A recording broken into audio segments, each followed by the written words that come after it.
இப்போ இவ்வளோ மசாலா இருக்குது, இதை ஊற்ற போகிறாங்க.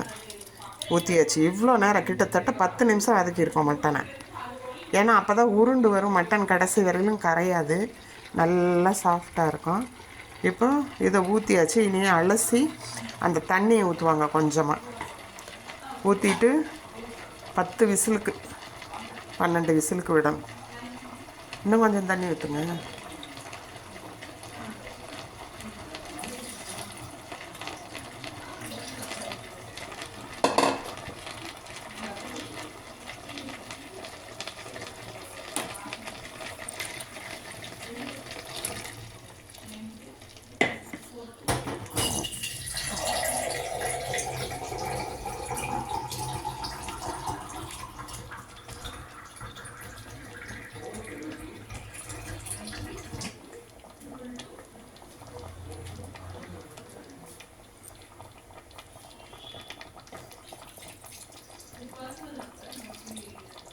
இப்போ மறுபடியும் சால்ட்டு போடணும்.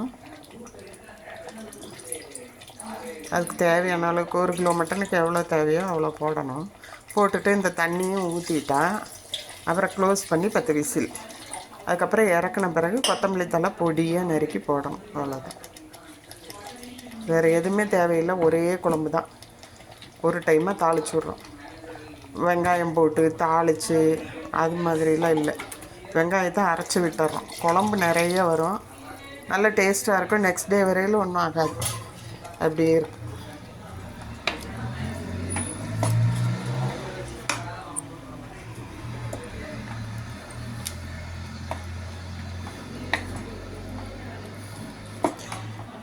இன்றைக்கி எங்கள் ஹஸ்பண்ட் ஸ்பெஷல் மட்டன் குழம்பு.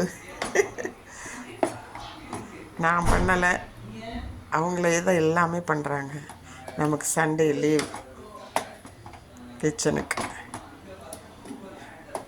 இன்னும் கூட கொஞ்சம் தண்ணி விடலாம் போலையே. கொஞ்சமாக போடும் தண்ணி விட்டுட்டு ஒரு டைமாக கரெக்டான விசில் பார்த்து போட்டுரும். பெரிய விசில் போடணும்.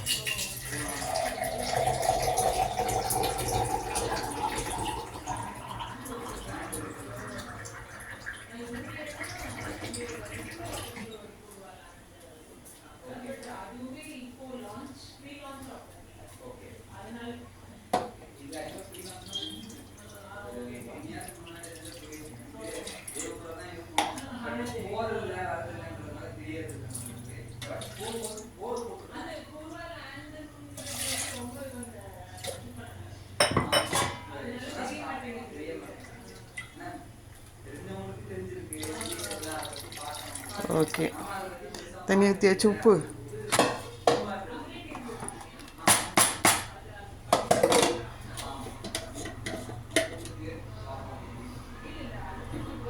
அது இந்துப்பு. கல்லுப்பு அங்கே பேக் சைடு இருக்கா பாரு.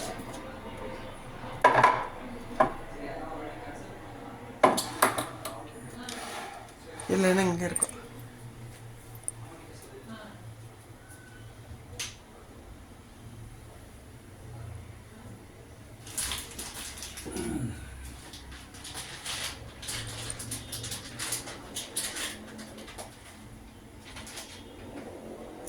கொண்டாங்க,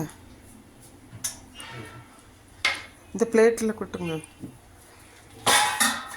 உப்பு ஜாடி கழுவி வச்சு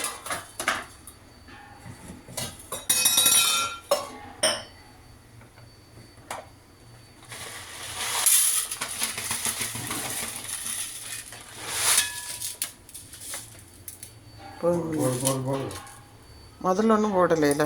அவங்க இதில் மசாலாவில் கொஞ்சம் இருக்கும், போதும், பார்த்துட்டு போட்டுக்கலாம்.